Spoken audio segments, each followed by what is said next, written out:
Geothermal heat pump is a heat pump that extracts heat energy from the ground using pipes that are buried in the ground with fluid running through them, and simply takes the energy from the ground. How warm is the ground in this country? Well, typically these pipes are buried about 1 metre down, nice and horizontally. 10 degrees? Yeah, about 10 to 12 degrees at 1 metre down in this country. Now, that's not going to heat your house at 10 degrees, but running through the heat pump, exact same principle as the air source, it simply increases that temperature, puts it into your house. But the main difference with a geothermal versus an air source is it's 10 degrees today, in the middle of what, August? It's 10 degrees in 6 months' time. It's a relatively stable temperature throughout the year. So, while the COP of the geothermal heat pump today might be relatively low compared to an air source heat pump today, come winter time, when it's, just say we had like last winter, when it's minus 12 degrees outside, that heat pump has pretty much still got the same COP, because it's picking the 10 degrees from the ground, it's maintaining its efficiency. So, a geothermal heat pump has a consistent efficiency throughout the year, as an air source is more variable. But air source is particularly suitable for this country because our average cold day temperature here is 7 degrees, which is actually quite warm. They use them in Sweden. Most heat pumps in Sweden are actually air source heat pumps.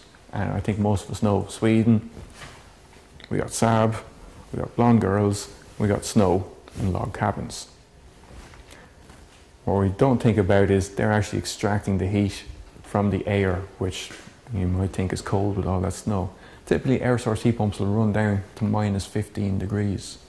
So last winter, when it was really, really cold outside, air source heat pumps were still heating houses. Now, obviously the efficiency of them when it's minus 15 degrees isn't as good as when it's 7 degrees, but they're still capable of heating houses. I know someone that works in an oil distribution company. He said the amount of calls he got last winter saying, oh, some scumbag's after nicking my oil, it's all gone already. It wasn't. It was because people were burning through so much oil to try and heat the houses. So it doesn't matter whether you got a heat pump, oil, turf, whatever's heating your house, the colder it is outside, the more energy it'll take, and therefore your bill will increase accordingly.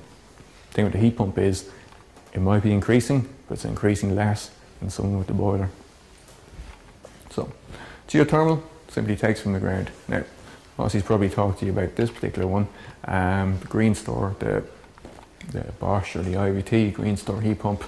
When it's 0 degrees outside, or sorry, 0 degrees ground temperature, it's based on the European standard which they'd be typically working with. So, pulling 0 degrees from the ground, reducing 35 degrees, the COP is 4.6, which is quite good.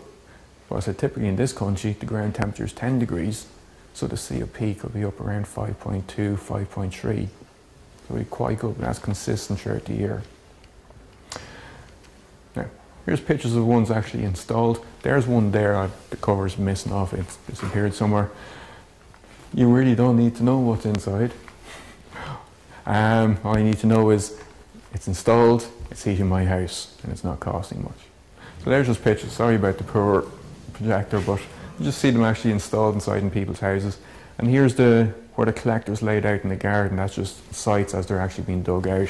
Just trenches dug in the ground and they're laid out. Obviously much more suitable for a new build house where all the site works are going on ahead anyway and are put down. Doing it as a retrofit, digging up nice landscape gardens. Anyone happy with that? I wouldn't imagine so. So it's less suitable for retrofit situations. Could you have a percolation area below the geothermal? No, you should. Yes, you should always avoid any areas like that with your heat pump. The fluid actually runs through that pipe, so it's got an antifreeze mixture in there, and it could be dropping down to negative temperatures below 0 degrees. So if you start to freeze your percolation area, then obviously your septic tank